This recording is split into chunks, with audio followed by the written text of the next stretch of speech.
नमस्कार, जय हिंद दोस्तों। आज के सेशन में हम बात करने वाले हैं भारत और बांग्लादेश के बारे में। यह हम सभी को पता है, जैसे ही शेख हसीना बांग्लादेश को छोड़ के भारत आती है और बांग्लादेश के अंदर पावर संभालते हैं मोहम्मद यूनुस, उस समय से लेके अब तक एक भी स्टेटमेंट ऐसी नहीं आई मोहम्मद यूनुस की तरफ से जिसमें हमें यह प्रतीत हो या ये लगे कि भारत और बांग्लादेश के बीच में रिलेशंस अच्छे हैं। अब इन्होंने जो स्टेटमेंट दी नॉर्थ ईस्ट को लेके, इन्होंने जो स्टेटमेंट दी शेख हसीना को लेके, इन्होंने जो स्टेटमेंट दी भारत को लेके, उन सभी का जवाब भारत सरकार ने बहुत अच्छे तरीके से दिया है बांग्लादेश को। तो जानेंगे इस वीडियो में क्या जवाब दिया है, तो वीडियो को स्टार्टिंग से लेके एंड तक जरूर देखना। अभी रिसेंटली क्या हुआ, भारत सरकार क्या थी, परमिशन दे रही थी बांग्लादेश को कि बांग्लादेश अगर अपना सामान म्यांमार में भेजना चाहता है, नेपाल में भेजना चाहता है या भूटान में भेजना चाहता है तो वो भारत की जमीन का इस्तेमाल कर सकता है और भारत उससे कोई भी पैसे चार्ज नहीं करेगा। और इसी प्रक्रिया या इसी प्रोसेस को ट्रांसशिपमेंट बोलते हैं। पिछले 5 सालों से बांग्लादेश ने काफी फायदा उठाया इस चीज का, 2020 से लेके 25 तक। अब भारत सरकार ने अनाउंसमेंट कर दी है कि वो इस तरीके की सहायता या ट्रांसशिपमेंट की जो परमिशन दे रखी थी बांग्लादेश को, वो रद्द कर रही है और आने वाले समय में इस तरीके की चीजें बांग्लादेश नहीं कर पाएगा या व्यापार नहीं कर पाएगा भारत की मदद से।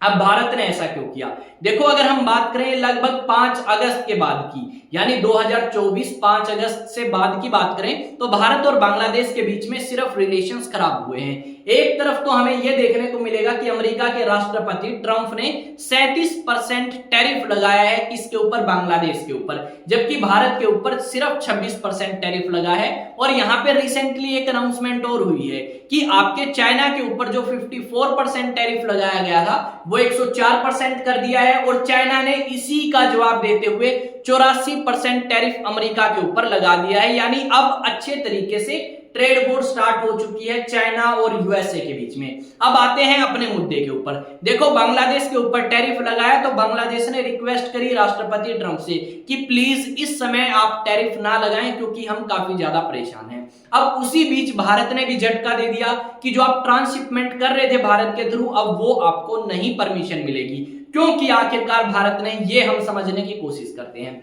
जैसा कि आप सभी को पता है, रिसेंटली चाइना के अंदर जाते हैं मोहम्मद यूनुस और वहां पे जाके भारत के उत्तर पूर्व राज्यों के बारे में बात करते हैं, यानी असम, मेघालय, नागालैंड, मणिपुर, मिजोरम, कि ये भारत के लैंडलॉक कंट्री हैं। पहले ये बात कही गई लैंडलॉक कंट्री, मैंने गलत नहीं बोला, ये बात मोहम्मद यूनुस ने कही थी। फिर बाद में इनके ध्यान आया कि ये अलग से कोई कंट्री नहीं है, ये तो भारत के राज्य हैं। फिर उन्होंने कहा ये भारत की लैंडलॉक स्टेट्स हैं और इनका गार्जियन सिर्फ और सिर्फ बांग्लादेश है। यानी इस राज्य के अंदर ये जो हमें स्टेट्स देखने को मिलती हैं, अगर इन स्टेट्स को यहां समुद्र तक पहुंचना है तो सिर्फ बांग्लादेश की मदद से पहुंच सकते हैं। यानी चाइना में बैठ के भारत के नॉर्थ ईस्ट राज्यों के बारे में बात करी इन्होंने और ये बात भारत ने बहुत अच्छे तरीके से नोटिस करी। हम सभी को ये उम्मीद थी कि शायद भारत सरकार की तरफ से कोई जवाब आएगा और भारत सरकार ने बहुत अच्छे तरीके से जवाब दिया है कि भाई गार्जियन आप नहीं हैं, गार्जियन हम हैं आपके, जो आपका व्यापार करने की परमिशन देते हैं भूटान से और नेपाल से। अगर आपको भूटान और नेपाल से व्यापार करना था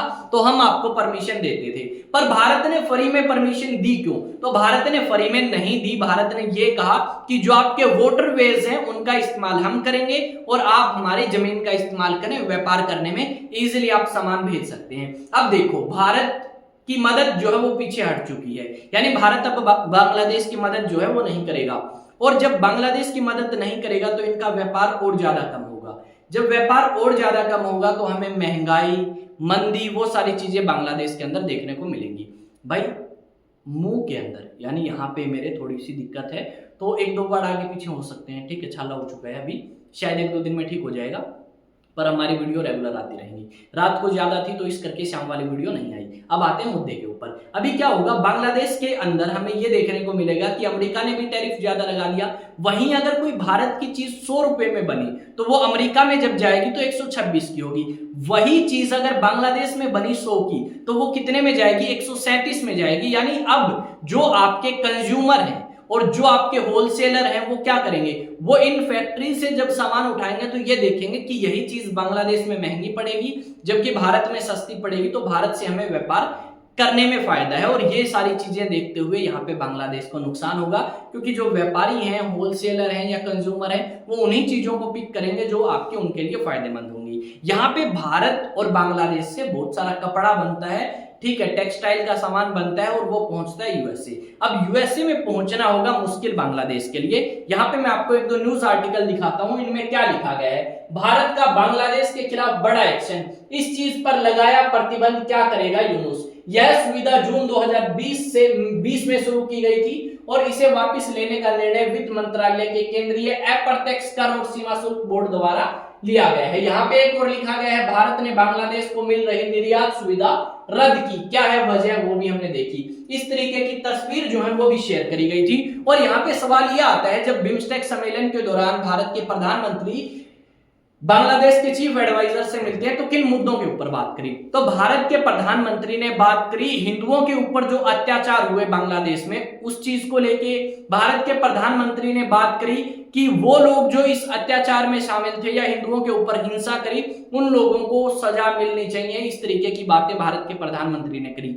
जबकि मोहम्मद यूनुस ने यह मुद्दा उठाया कि जो भारत है वो शेख हसीना को वापस से बांग्लादेश में भेजे, ताकि बांग्लादेश के अंदर उसके खिलाफ केस चलाया जा सके और उसे कठोर सजा दी जा सके, क्योंकि वो जिम्मेदार है बांग्लादेश के अंदर बहुत सारी उथपथल करने के लिए, या फिर कह सकते हो आप बहुत सारा नुकसान पहुंचाने के लिए। यहाँ पे हमें ये भी देखने को मिला था, बिम्स्टेक सम्मेलन के दौरान भारत के प्रधानमंत्री बीच में एक तरफ नेपाल के प्रधानमंत्री और इस तरफ चीफ एडवाइजर मोहम्मद यूनुस हमें नजर आए थे। आई थिंक चीजें आपको समझ आई है, पर एक दो न्यूज आर्टिकल मैं आपको और दिखाना चाहता हूं। और आपका क्या मानना है इस टॉपिक को लेके कि भारत ने ये जो एक्शन लिया है, क्या ये एक्शन सही है या फिर ये एक्शन सही नहीं है। देखो, भारत ने अपनी तरफ से पूरी कोशिश करी कि किसी ना किसी तरीके से रिलेशन इंप्रूव किए जाएं, पर बांग्लादेश की जो हरकतें हैं, जो हमने पिछले अगस्त से देखना स्टार्ट करी, वो हरकतें कहीं ना कहीं भारत के पक्ष में नहीं थी। और इसी करके भारत सरकार को कुछ ऐसे कदम उठाने चाहिए थे, जो कि उठाए भी हैं, जिससे बांग्लादेश को समझ आए कि उनकी औकात क्या है, उनका स्ट्रेचर क्या है और हमारी औकात क्या है। भारत ने बांग्लादेश के साथ किए गए ट्रांसशिपमेंट समझौते को तोड़ दिया है।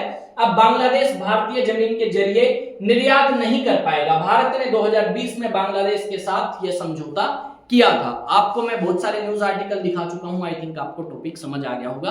अगर आपको टॉपिक समझ आया है तो चैनल को सब्सक्राइब करें, बेल आइकन को प्रेस करें, साथ में अपने दोस्तों के साथ वीडियो शेयर करें। अगर आप एनडीए की तैयारी करना चाहते हैं, यानी नेशनल डिफेंस एकेडमी की ऑफलाइन या ऑनलाइन क्लासेस में, तो आइए स्टडी सेंटर के ऑफलाइन और ऑनलाइन बैचेस को आप ज्वाइन कर सकते हैं। कॉन्टैक्ट नंबर यहाँ पे दिया गया है 9812579188। और साथ में अगर आप ट्यूशन क्लासेस चाहते हैं फर्स्ट से लेकर 12th तक किसी भी सब्जेक्ट की, हिस्ट्री, ज्योग्राफी, पॉलिटी, इको, उसके अलावा बात करें फिजिक्स, केमिस्ट्री, बायो, मैथमेटिक्स, हर एक की ट्यूशन क्लासेस आपको यहाँ पे मिल जाएंगी। तो मिलेंगे नेक्स्ट वीडियो में। जय हिंद, जय भारत। और वीडियो को शेयर करें, अपना ओपिनियन शेयर करें बांग्लादेश को लेके, भारत को लेके।